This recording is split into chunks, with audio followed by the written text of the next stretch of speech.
할렐루야. 네, 지난 시간에는 사도행전 2장 37절부터 41절 말씀을 중심으로 베드로의 설교에 대한 반응, 이런 제목으로 은혜를 나누었습니다. 베드로의 설교에 대해서 유대인들이 어떤 반응을 했습니까? 첫째는 마음이 찔렸습니다. 그리고 두 번째는 우리가 어찌할꼬 가슴을 치면서 어떻게 이 일을 해결해야 됩니까? 물었습니다. 세 번째는 회개하고 세례받고 죄사함을 받았습니다. 그래서 그날에 세례받고 돌아온 사람이 3,000명이나 되어서 초대교회 부흥의 역사가 일어났습니다. 자, 사도행전 2장에서 3장으로 넘어가서 오늘 본문입니다. 사도행전 3장 1절부터 10절에 보게 되면 날 때부터 걷지 못하던 한 지체 장애인이 있었습니다. 이 사람은 날마다 성전 미문이라고 하는 곳에 앉아서 성전에 들어가는 사람들에게 구걸하던 사람이었습니다. 그런데 이 사람이 어느 날 베드로와 요한을 만나서 걷고 뛰게 되는 그런 기적을 맛보게 됩니다. 그래서 이 시간에는 사도행전 3장 1절부터 10절 말씀을 중심으로 만남의 축복이라는 제목을 함께 은혜 나누겠습니다. 우리 인생에서 만남은 아주 중요합니다. 누구를 만나느냐에 따라서 우리 인생이 방향이 달라지기도 하고 결정되기도 합니다. 어떤 나라에 태어나느냐에 따라서 그의 조국이 결정됩니다. 38선 하나 딱 그어놨는데 대한민국에 태어나느냐 북한에 태어나느냐에 따라서 우리 인생이 전혀 달라지는 것입니다. 또 어떤 부모를 만나느냐에 따라 성품과 인격과 또 인생의 큰 줄기와 어린 시절이 결정이 됩니다. 어떤 배우자를 만나느냐에 따라서 가정이 결정이 됩니다.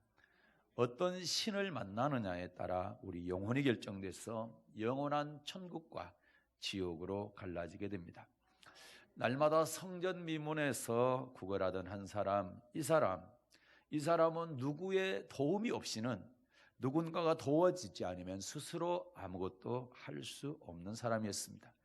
누군가가 메어다가 성전 미문에다 데려다 주면 그 구걸을 해서 하루하루를 먹고 사는 사람이었습니다.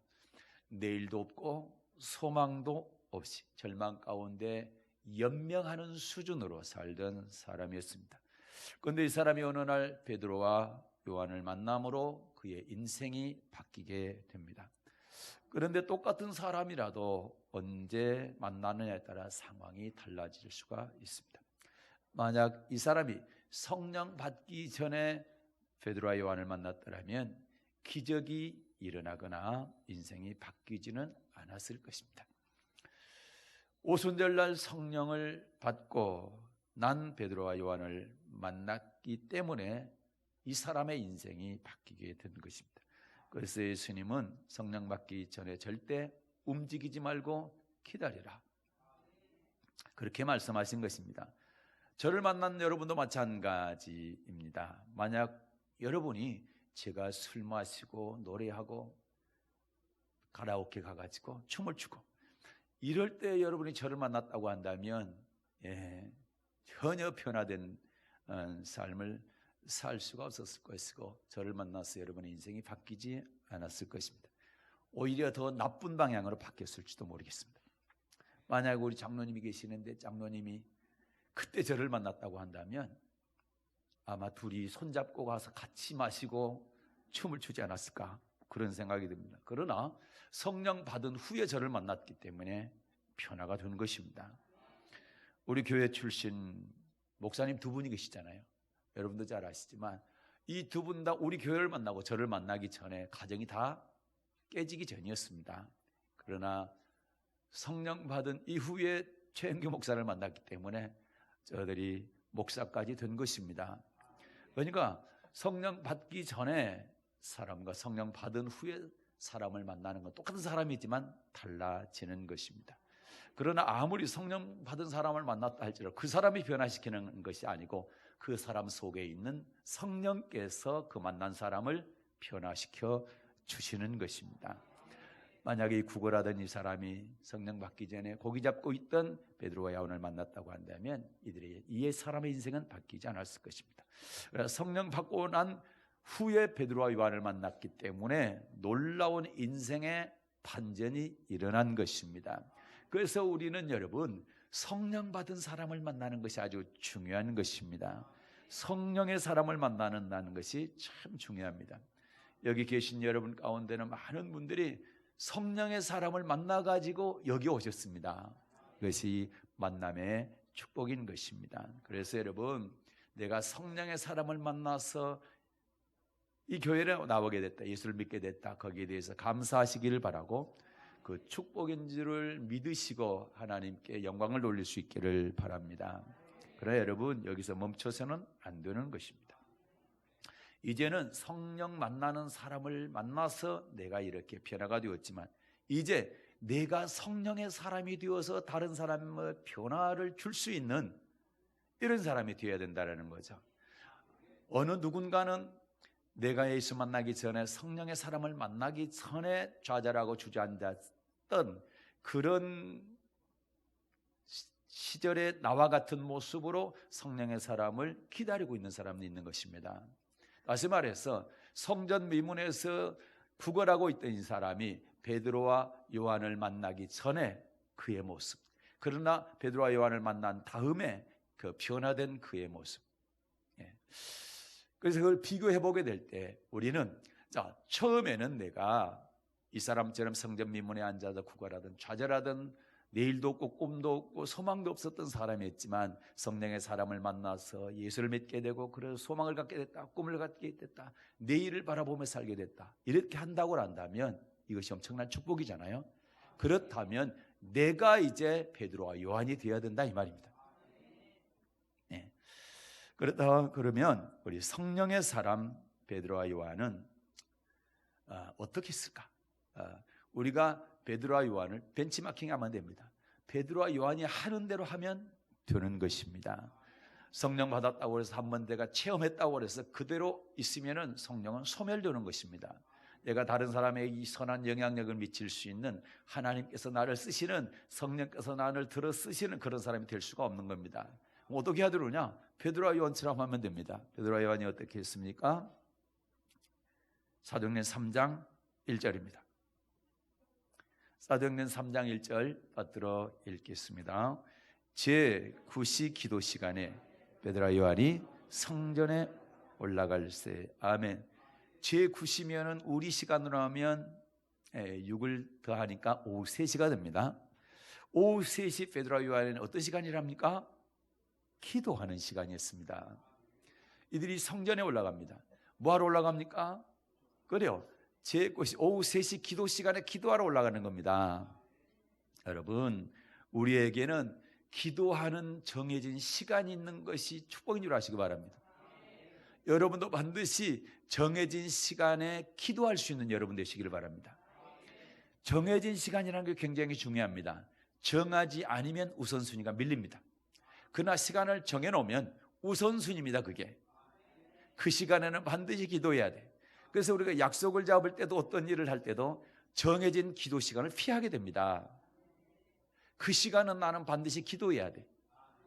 이럴 수가 있는. 그래서 시간을 정해서 기도한다는 것은 굉장히 중요한 일인 겁니다. 베드로와 요한이 제9시 기도 시간에 성전에 올라가서 기도하러 갔습니다. 기도하러 올라가다가 이 사람을 만나게 된 거죠. 그러니까 우리의 우선순위는 어떤 것보다, 어떤 일보다 먼저 기도가 돼야 된다. 약속을 잡더라도 어떤 일을 하더라도 기도 시간을 피해서 할 수 있기를 바랍니다. 기도 시간이 우선되기를 바랍니다. 그래서 짜투리 시간으로 기도하지 않고 기도 시간이 우선되어져서 정해져야 되는 겁니다. 정하지 않으면 내가 일 다 하고 나서, 내가 약속한 거 지키고 나서 그 다음에 기도해야 되지? 그런데 이미 그 시간은 다 지나가는 겁니다. 일하다 보니까 기도하는 시간이 없는 거예요. 약속하고 누구를 만나고 뭐 하다 보니까 기도하는 시간이 없는 거예요. 그래서 기도하는 시간을 정하는 것이 굉장히 중요하다. 기도가 뭡니까? 하나님과 대화입니다. 하나님과 영적인 교제입니다. 자, 유대인들은 대체적으로 하루에 3번씩 기도했습니다.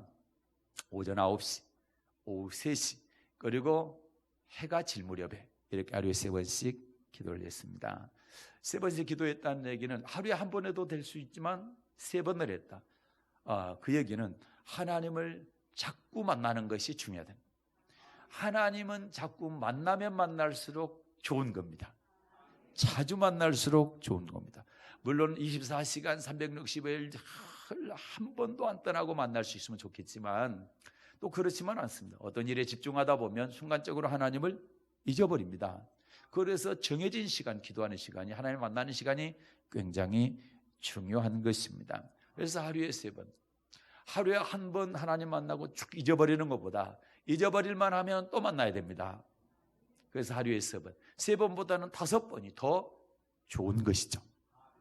그래서 우리 생각이나 마음속에 하나님이 잊어버리지 않도록, 절대로 떠나지 않도록 항상 우리에게 하나님이 자리 잡고 계시고 늘 내가 하나님과 가까이 한다. 이것이 바로 자주 기도하는 그 시간인 줄로 믿습니다. 또 기도는 내가 하나님을 사랑한다고 표현하는 그 시간인 것입니다. 그래서 기도는 자주 하면 자주 할수록 좋은 것입니다. 다시 말해서 습관이 돼야 된다. 기도하는 습관을 들여야 되는 것입니다. 그래야 하나님을 잊어버리거나 놓치지 않게 되는 것입니다. 그런데 여러분, 만약에 하루에 3번은 못 하고 하루에 한 번도 안 하고 일주일에 한 번도 기도 안 한다, 그러면 어떻게 성령의 사람이라고 말할 수가 있겠습니까? 쉽게 말해서 우리가 사람 관계 속에서 만약에 내가 좋은 사람을 만나가지고 연애를 한다, 이제 총각 처녀들도 뭐 그럴 수 있고, 안 그러면 옛날에 이제 우리 과거에 또 여러분이 그런 시절이 있었을 수도 있지 않습니까? 연애할 때는 어때요? 하루 종일 그 사람이 생각이 나요, 안 나요? 대답을 안 하시나? 전혀 안 해보셨나 봐. 어느 날 갑자기 느닷없이 그냥 중매해가지고 그냥 딱 결혼한 겁니까? 연애 한 번도 안 해보고? 그러니까 사랑하는 사람이 생기면 어땠습니까? 하루 종일 생각나는 거예요. 그래요, 안 그래요? 그래서 연애할 때도 보면 어떻습니까? 통화하고 금방 통화하고 또 끊고 나서 금방 또 전화합니다. 그리고 전화 끊고 나서 또 뭐 이모티콘 보내고 문자 보내고, 오빠 뭐해? 다 보고 해야 돼. 네, 그러잖아요. 그래갖고 잠자기 전에는 또 전화해갖고 뭐래? 오빠 내 꿈 꾸고 자. 내 꿈 꾸고 자라는 얘기가 무슨 얘기입니까? 잠자면서도 나 잊지 말라는 거예요. 잠자면서 내 생각하고 자라는 거예요. 그렇잖아요. 그래, 안 그래요? 그리고 전화 또 끊을 때는 뭐라 이거 전화기도 되고 쪽쪽 소리 내면서 뽀뽀합니다. 그리고 사랑한다고 그러고, 예? 뭐예요 이게? 사랑하니까 잊지 않겠다는 거, 잊지 않다는 것을 확인시켜 주는 거예요. 자꾸만 내가 관심 계속 갖고 있다. 하나님과 우리 사이 관계도 마찬가지입니다. 여러분, 하나님과 사랑이 뜨거워지면 어떻습니까? 기도 시간이 많아질까요? 적어질까요? 예, 많아집니다. 자주 기도하게 되고 기도하는 시간도 길어집니다. 그러죠? 다시 말해서 하나님을 만나는 횟수가 많아진다는 거예요. 연애하는 사람도 사랑이 뜨거워질 때는 자꾸 만나잖아요. 그런데 문제는 사랑이 식어지면 어때요? 만나는 횟수가 자꾸 줄어듭니다. 날마다 만나다가 이틀에 한 번, 사흘에 한 번, 일주일에 한 번 이렇게 멀어지면 사랑이 지금 식어졌다는 거예요. 전화도 맨날 끊고 또 하고 끊고 또 하고 문자 막 보내고 이모티콘 보내고 할 때는 지금 뜨겁다는 거예요. 그런데 자꾸 이게 멀어져. 예, 그러면 사랑이 지금 식어진다는 증거잖아요. 하나님 똑같아요. 그러니까 하나님과 사랑이 뜨거워지면 자꾸 만나는 거예요. 예? 그리고 만나는 시간도, 대화하는 시간도 길어지는 거예요. 예, 똑같잖아요. 그래서 여러분, 하나님과 만나는 시간을 짜투리 시간으로 정하지 마십시오. 내가 일 다 하고 나면, 끝나고 나면, 예? 다른 사람하고 약속이 있는데 약속 지키고 나서 그 다음에 끝나고 나면, 그러다 보니까는 우선순위에 밀려가지고 하나님께 기도하는 시간이 사라지게 되는 겁니다. 짧아지게 되고 그런 일이 없기를 바라요. 그래서 하나님을 만나는 시간은 반드시 정하십시오. 그래서 교회도 시간이 정해져 있는 겁니다. 기도 시간이. 믿으십니까? 네. 절대로 하나님을 짜투리 시간을 드리지 마시고 가장 좋은 시간을 드리십시오. 그게 우선순위입니다. 믿습니까? 네.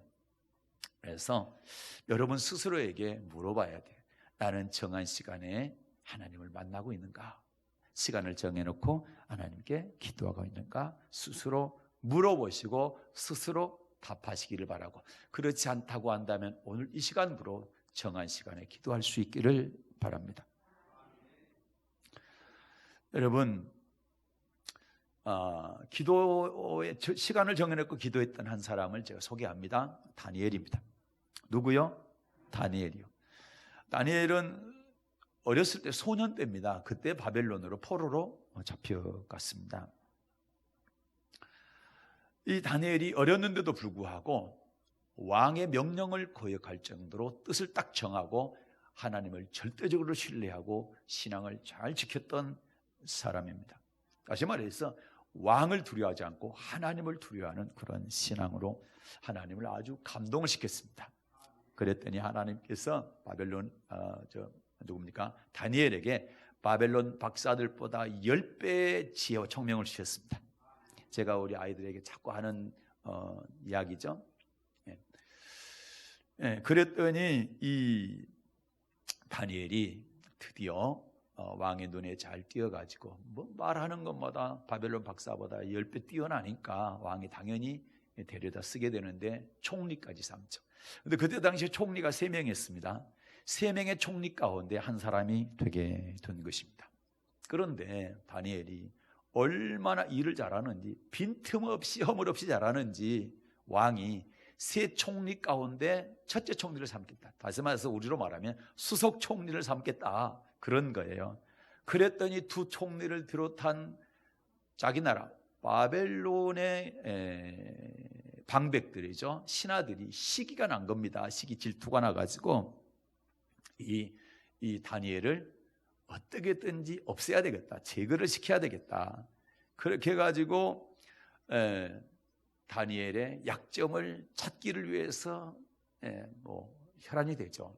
어떻게 하면 이 다니엘의 약점을 찾아가지고 왕한테 참소해서 이걸 제거시킬까 그러는데, 여러분, 이 사람들이 아무리 뒤지고 찾아봐도 약점을 찾을 수가 없어.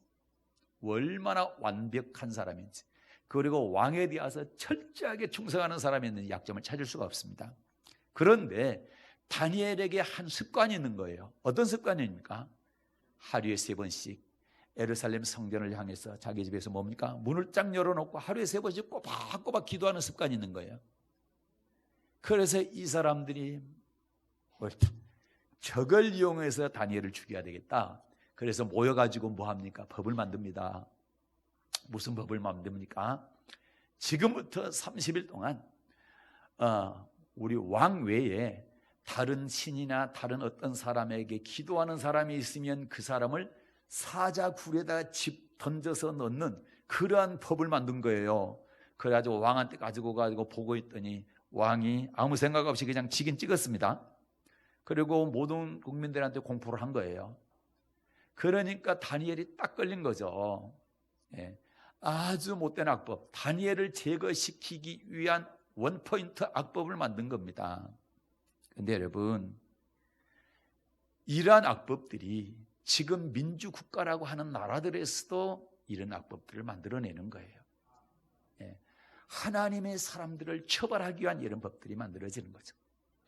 유럽에서 제일 먼저 만들었습니다. 뭐 평등법이니 뭐 차별금지법이니 혐오표현 금지법이니 이런 단어는 다르지만 그런 내용들, 그런 내용들의 법을 만들어 가지고 예수 믿는 사람들을 처벌하기 시작한 거예요. 그래서 유럽의 교회들이 급속하게 쇠퇴가 된 겁니다. 그런데 거기서 끝나는 것이 아니라 우리나라도 이거를 만들려고 얼마나 힘쓰는지 몰라요. 이걸 만들려고. 그래서 기독교인들은 어떻습니까? 악을 쓰고 이걸 막으려고 하는 겁니다. 왜요? 전도하는 것 자체가, 이 법이 만약에 통과된다고 한다면 전도하는 것 자체가 안 되는 거예요. 전도 안 해야 못하는 거예요. 예. 그것이 전도를 하고 예수만이 구원자라고 얘기하면 종교차별이 되는 거예요. 예. 그 다음에 여러분 뭐 저한테 수없이 들어서 아시겠지만 동성애가 죄라고 얘기하면 그거, 예, 성차별, 성뭐 소수자 인권 뭐 차별이다 뭐 그래가지고 또 처벌이 되는 거예요. 예. 뭐 얼마 전에 뭐 한 달도 안 됐죠. 고양시에서 정의당 심상정 의원하고 목사님들하고 토론을 했잖아요. 심상정 의원이 차별금지법을 정의당에서 발의를 했는데 그거를 목사님들에게 나쁜 법이 아니고 좋은 법이다 이렇게 설득하기 위해서 그걸 마련한 것 같은데 말입니다. 그런데 다 끝나고 나서 목사님 물어본 거예요. 한 목사님이. 여러분 다 한번 보셨고 들으셨겠지만 뭘 물어봤습니까? 자, 이 차별금지법이 통과되면 이 차별금지법에 반하는 설교를 목사님들이 하면 감옥 갑니까 안 갑니까 물어본 거예요. 그때 뭐라고 대답했어요? 감옥 가지요. 그러니까 목사님 뭐라고 그랬어요? 그래서 우리는 차별금지법을 반대합니다. 그게 무슨 얘기입니까? 성경에 동성애라고 동성애는 죄라고 되어 있다면 죄라고 설교를 해야죠. 아니 성경에 예수 이름 외에 구원이 없다라고 말씀하셨다면 예수만 구원자라고 우리는 전도를 해야죠. 그런데 그 전도를 하고 나서 처벌받아야 되겠냐 이 말입니다. 우리는 얼마든지 신앙의 자유가 있고 표현의 자유가 있는데 표현의 자유와 신앙의 자유를 억압하는 그런 법을 만들어낸다고 한다면 안 되잖아요, 여러분. 제가 여러분한테 자주 얘기했지만 만약에 여러분 그게 이제 뭡니까? 3년 이하의 징역인데 내가 동성애가 죄라고 설교하고 나서 3년 동안 내가 감옥에 가 있다고 생각해 보세요. 그러면 또 갔다 와서 또 설교할 거 아니에요. 나는 신앙을 지켜야 되니까 하나님께서 말씀하신 게 맞다고 생각하니까 해야 될 거 아닙니까? 만약에 그 법이 통과되고 내가 그 법에 따른다고 한다면 동성애는 죄가 아니라고 설교를 하든지 안 그러면 전혀 그 설교를 안 하든지 그래야 될 거 아닙니까? 그런데 하나님께서 모든 말씀, 축복의 말씀에 저주의 말씀을 다 선포하라고 했기 때문에 저는 할 거예요. 그러면 3년 갔다 왔다가 또 설교하면 또 갈 거 아니에요. 그래서 여러분한테 그런 거예요. 저는 감옥 2번 갔다 오면 은퇴합니다. 나이가 그렇게 되는 거예요. 예? 그러면 설교 2편 하고 나서 나는 목회가 끝나는 거예요. 그래서 되겠느냐 이 말입니다. 그러니까 불을 보듯 뻔하잖아요. 유럽의 교회가 여러분 영국의 교회가 어떤 교회입니까? 우리나라의 최초의 선교자 토마스를 보냈던 교회가 영국 교회입니다. 대동강변에 죽었던 토마스 선교사 말입니다. 27살에 죽었잖아요. 선교당했잖아요. 영국에서 보낸 선교사예요. 그런데 영국의 기독교 인구가 지금 2.5%. 그런데 영국의 모슬렘 인구가 몇 퍼센트 아십니까? 6%.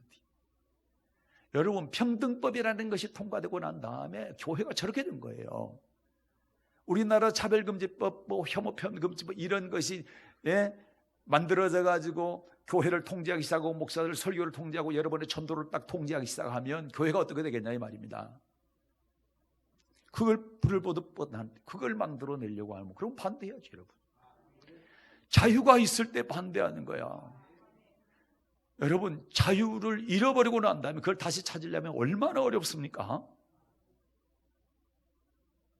만약에 여러분 차별금지법이 통과됐다, 무슨 평등법이 통과됐다, 그런 다음에 저와 여러분은 어떻게 해야 돼요? 그러면 전도도 하지 말아야 되고 설교도 하지 말아야 되고 그럴까요? 그래서 이 누구를 보면 압니까? 다니엘을 보면 아는 거예요. 다니엘이 악법이 통과됐는데 어떻게 했어요? 기도했어요? 안 했어요? 기도했잖아. 똑같이 문 열어놓고 예루살렘 성전을 향해서 하루에 3번씩 꼬박꼬박 기도한 거예요. 그거는 뭡니까? 성경은 뭐라고 그래요? 한번 읽어봅시다. 다니엘서 6장 10절 받들어 읽겠습니다. 다니엘서 6장 10절 받들어 읽습니다. 다니엘이 그 조소에 어인이 찍힌 것을 어떻게 하고도요? 알고도 자기 집에 돌아가서는 그 방에 예루살렘으로 향하여 열린 창에서 전행하던 듯 하루 3번씩 무릎을 꿇고 기도한다. 그 하나님께 뭐 하였더라? 그 하나님께 뭐 하였더라? 감사했더라. 아니, 그 조서에 어디 찍혔다는 얘기는 왕 외에 하나님한테 기도하면 반드시 사자굴에 던져져서 자기가 사자의 먹이가 된다는 사실을 알고도 기도했다 이 말입니다. 그러면 차별금지법이 통과돼도 목사님들은 동성애가 죄라고 설교해야 되는 거고, 여러분은 예수만이 구원자라고 전도해야 되는 겁니다. 감옥에 가는 줄 알면서도. 이게 믿음이다 이 말이죠. 어제 그제입니까? 우리나라 어디에서 뭡니까? 어떤 남자가 여장을 하고 여자 목욕탕에 들어갔어요.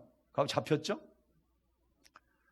그래서 경찰이 조서를 받는데 이 사람이 주장하는 건 뭐냐? 네, 여자 목욕탕 들어간 거는 맞습니다. 그러나 저는 여자라고 생각합니다. 지금 계속 그렇게 주장하는 거예요. 그랬는데 문제가 뭐냐? 법을 하는 사람들이 서로 다투는 겁니다. 이 사람은 분명히 생물학적으로 남자고, 그리고 거기 들어가면 여자들의 시선이 어떻다라는 것을 알고도 들어가기 때문에 성폭력범으로 처벌을 할 수 있다 이 얘기예요. 그런데 문제는 나는 여자라고 계속 어기는 겁니다. 우기는 겁니다. 그렇게 생각했을 때는 이게 이제 무슨 얘기가 나오냐? 성소수자로 들어가기 때문에 그렇게 처벌할 수가 없고 단순히 주거 침입죄로만 처벌한다, 이런 식으로 얘기하는 거예요. 지금 우리나라에서. 아니, 차별금지법이 통과도 안 됐는데 그런 얘기를 하는 겁니다.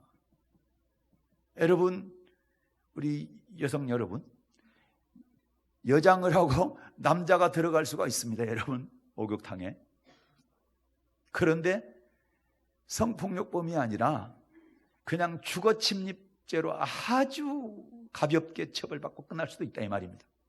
그런데 만약에 차별금지법이 통과됐다고 한다면 화장실이 됐든 어디든 불쑥불쑥 다 들어다닐 거 아니요. 그게 뭐예요? 나는 여자야, 그냥 누가 봐도 남자인데 나는 여자라고 생각하면 그걸 인정해 줘야 되는 거야. 이런 세상이 유럽 쪽에 지금 와 있고, 북아메리카 쪽에, 그 다음에 오세아니아 쪽에 다 와 있고 한국을 계속 공격하고 있는 겁니다. 그러니까 어떻게 하는 거예요? 그런 법이 만들어지지 않도록 우리가 반대를 하는 거예요. 그걸 반대하는 것을 정치라고 얘기하면 되냐 이 말이에요. 우리의 생존인데, 교회 생존이라고. 그게 교회가 사느냐 죽느냐. 유럽 교회처럼 망하냐, 안 그러면 한국 교회가 계속 부흥하고 번성하느냐. 여기에 다 있으니까 교회 생존인데 그걸 정치라고 얘기하냐 이 말. 물론 정치가 될 수가 있겠죠. 왜? 법을 국회에서 만드니까. 국회의원들이 그것을 법을 만드니까 그런 법들을, 우리는 그 법을 못 만들게 하니까 그 반대하는 투쟁을 할 수밖에 없잖아요. 이해됩니까? 네, 이해돼서 너무 감사해요. 그래서 여러분, 이 다니엘을 보니까 자기가 죽을 줄 알면서, 사자한테 찢겨 죽을 줄 알면서도 자기는 날마다 하나님을 만났다.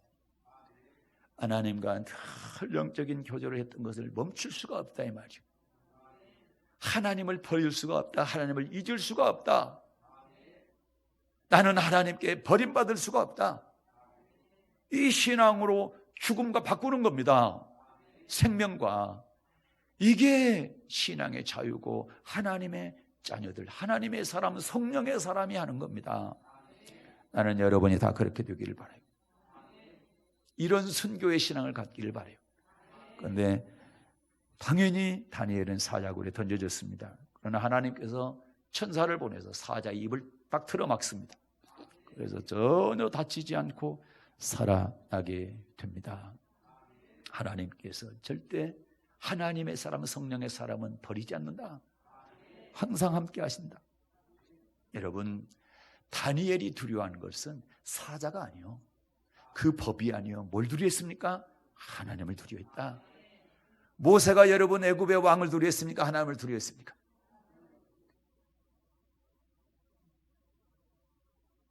애굽에서 이스라엘 백성들이 살 때에 남자아이들을 다 죽여라, 산파들한테 명령을 했어요. 애굽 왕이. 그런데 산파들이 남자아이들 죽이지 않습니다. 왜 안 죽였습니까? 애굽의 왕보다 하나님을 더 두려워했기 때문에. 그런데 성경을 말씀합니다. 그들이 하나님을 경외했기 때문에, 두려웠기 때문에 그들의 집을 하나님이 왕성케 해주셨다. 사랑하는 여러분, 우리도 베드로와 요한, 다니엘과 같은 이런 정한 시간에 하나님을 만날 수 있기를 바랍니다. 정한 시간에 기도하는 것을 최우선으로 삼기를 주님의 이름으로 축복합니다. 그 다음에 또 하나 베드로와 요한은 뭐 했습니까? 자, 사도행전 3장 6절. 사도행전 3장 6절 받들어 읽겠습니다. 베드로가 가로되 은과 금은 내게 없거니와 내게 있는 것으로 내게 주노니 곧 나사렛 예수 그리스도의 이름으로 걸어라. 아멘.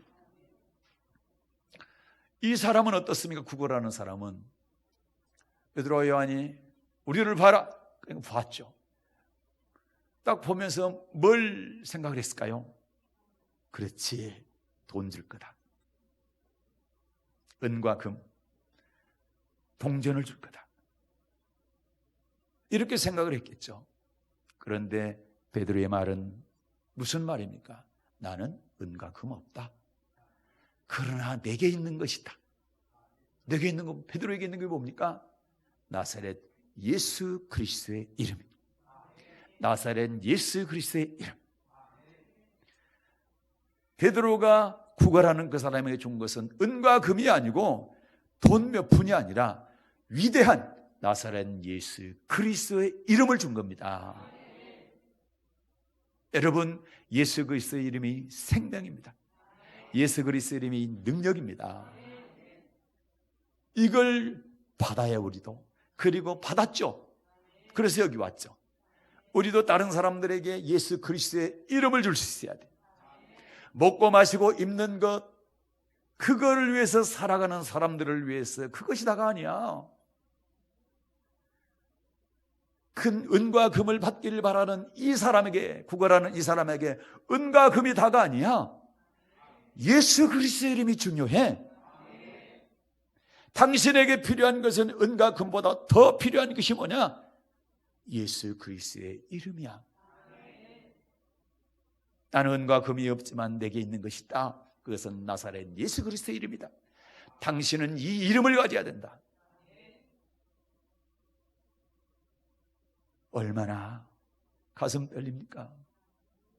그 이름 예수, 얼마나 존귀한 이름입니까? 능력의 이름입니다. 그 이름이 생명입니다. 우리는 그 이름을 소유해야 되고, 그리고 갈 길도 모르고 어떻게 사는 줄도 모르고 방향도 모르고 천국과 지옥이 뭔 줄도 모르고 생명 영생이 뭔 줄도 모르고 하루하루 먹고 마시고 있는 것, 구걸하며 살아가는 사람들에게 당신이 필요한 것은 나사렛 예수 그리스도의 이름입니다. 그 이름으로 주저앉아 있는 당신, 이제 예수 이름 붙들고 일어나십시오. 이걸 그 사람에게 준 거예요. 우리도 베드로와 요한의 이 모습을 벤치마킹해야 됩니다. 성령의 사람은 예수님의 이름을 줄 수 있어야 된다. 성령의 사람은 예수님의 이름을 선포해야 됩니다. 그리고 죽어가는 사람들, 주저앉아 있는 사람들을 일으켜 세워야 되는 겁니다. 은과 금은 내게 없거니와 내게 있는 것으로 내게 주노니 곧 나사렛 예수 그리스도의 이름으로 일어나 걸어라. 이렇게 말할 수 있는 여러분 되시기를 바랍니다. 그런데 여러분, 이 시대가 말입니다, 너무나 은과 금을 바라는 것이 많고 은과 금에 아예 매몰되어 있어. 그런데 이런 게 세상 사람들의 전부 하는 얘기는 돈 이야기입니다. 이게 교회까지 들어요. 여러분, 교회에서는 은금 얘기가 아니라 예수의 이름이 말해져야 되고, 여러분의 대화가 은과 금의 얘기가 아니라 예수의 이름이 들어가야 됩니다. 그렇게 될 수 있기를 바랍니다. 교회 안에 들어오면 안 돼. 교회 안에 은과 금이 들어오게 되면 여러분 문제가 생기는 거예요. 초대교회 말입니다. 그렇게 뜨겁고 은혜스러운 교회인데 말이죠, 구제 때문에 싸움이 일어나잖아요. 여러분 교회에서 구제해야 됩니다. 그렇지만 구제하는 구제 기관이 아닌 거예요. 교회의 본질은 뭡니까? 기도와 말씀인 것입니다. 복음 전하는 것입니다. 그런데 구제하는 데다 신경을 쓰니까 뭐 하는 거예요? 서로 파가 나뉘어져 가고 원망하고 불평하게 되는 겁니다. 그게 사도행전 6장에 나오는 거예요. 히브리파 사람들, 그 다음에 헬라파 사람들끼리 싸우는 거예요. 뭐 때문에? 구제 때문에. 그리고 서로 원망하는 거예요. 그때 사도들이 뭐 합니까? 어떻게 해결합니까? 맞아, 우리가 말씀 보는 거, 말씀 전하는 거, 기도하는 것을 등한히 해가지고 이런 일이 일어났다. 그래서 구조하는 것은 집사님들한테 맡기고, 그리고 우리는 말씀과 기도에 아주 전무해야 되겠다. 그렇게 하게 될 때 초대교회가 잔잔하게 된 겁니다. 문제가 해결된 겁니다. 교회는 본질이 필요한 거예요. 네. 그래서 저도 언젠가는 어떤 분이 자꾸 저한테, 제가 어려우니까 좀 도와줬는데 자꾸 요구하는 거예요. 그런데 제가 구제하는 사람이 아니에요. 그래서 정중하게 딱 끊었습니다. 구제가 목적이 아니라 영혼 구원이 목적입니다. 이제 저를 의지하거나 우리 교회를 의지하지 마십시오. 여기까지만 하시고 연락 끊으십시오. 그렇게 할 수가 없는 거예요. 구제 기간이 아니라 이 말입니다. 정기적으로 무슨 어떻게 도와주고 그럴 수는 없는 거예요. 물론 우리가 선교하고 구제하는 거 있습니다. 그거는 교회 차원에서 그렇게 하는데 어떤 개인적으로 이렇게 의지를 하면 안 된다. 본인들도 스스로 일어서야 되잖아. 뭘로? 예수의 이름으로 일어나서 걸어야 되는 겁니다. 와작정 마냥 주저앉아가지고 구걸만 해서는 안 된다 이 말입니다. 우리는 그걸 확실히 믿어야 되는 줄로 믿습니다. 그래요. 이 베드로와 요한이 정말 불쌍하죠. 자기 힘으로는 성전 미문에 올 수도 없어. 누군가가 데려다 줘야 돼. 메고 와야 돼. 그래서 더 불쌍한 모습으로 구걸을 해야 한 푼이나 더 얻을까 싶어서 거기 앉아서 내일도 없고 꿈도 없고 날마다 하루하루 먹고 사는 게 그 사람의 일상인데, 이 사람이 바라는 것은 은과 금이었지만 베드로와 요한은 은과 금을 준 것이 아니라 예수 이름을 줬다는 거예요. 그리고 일으켜 세웠다 이 말입니다. 예, 이것이 우리에게는 놀라운 일이지, 엄청난 축복이다. 자, 예수의 이름을 줬더니 뭐합니까? 예수의 이름이 역사하기 시작합니다. 예수의 이름이 일하기 시작하는 거예요. 주저앉아 있는 사람을 예수의 이름이 일으켜 세웁니다. 그리고 뭐합니까? 성전을 향해서 걷고 뛰며 가서 하나님을 찬미합니다. 놀라운 일이 일어난 겁니다. 내일도 없고 꿈도 없어요. 거기 주저앉아가지고 동냥하는데 다른 사람들은 성전 들어가서 기도도 하고 찬양도 하는데 자기는 한 번도 그러지 보지도 못했어요. 그 소리가 들릴 때마다, 찬양 소리가 들릴 때마다, 그리고 기도 소리가 들릴 때마다 나는 저와 상관없어. 나는 거기에 들어갈 수 없는 사람이고 들어가도 안 되는 사람이야. 나는 여기서 마냥 앉아서 더 불쌍히 보여서 나는 한 푼이라도 더 동냥해야 돼. 이런 소망 없는 사람이 말입니다, 기뻐 뛰면서 성전에 들어가서 하나님을 찬양합니다. 할렐루야. 얼마나 놀라운 일입니까? 얼마나 감격스러운 일입니까? 예수의 이름이 들어가면 이렇게 생명을 얻게 되는 겁니다. 예수의 이름이 들어가면 주저앉아 있던 사람이 일어나는 거예요. 예수님의 이름이 들어가니까 소망 없던 사람이 소망이 생기는 겁니다. 얼마나 놀라운 일입니까? 예수의 이름. 여러분, 예수님의 이름을 선포하십시오. 예수님의 이름을 모르고 주저앉아서 먹고 마시고 입는 것만 위해서 살아가는 사람들에게 예수님의 이름을 그들에게 전하십시오. 그러면 그 이름이 역사할 겁니다. 그 사람의 인생을 바꿀 겁니다. 이 놀라운 일 여러분 꼭 기억하시길 바라요. 말씀을 정리하겠습니다. 여러분은 지금 어떤 성령의 사람을 만나서 예수님의 이름을 듣고 이곳에 와 있습니다. 그것은 엄청난 만남의 축복입니다.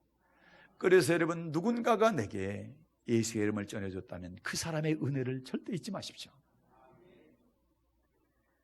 가장 이 땅 위에서는 가장 귀한 것을 나에게 준 겁니다.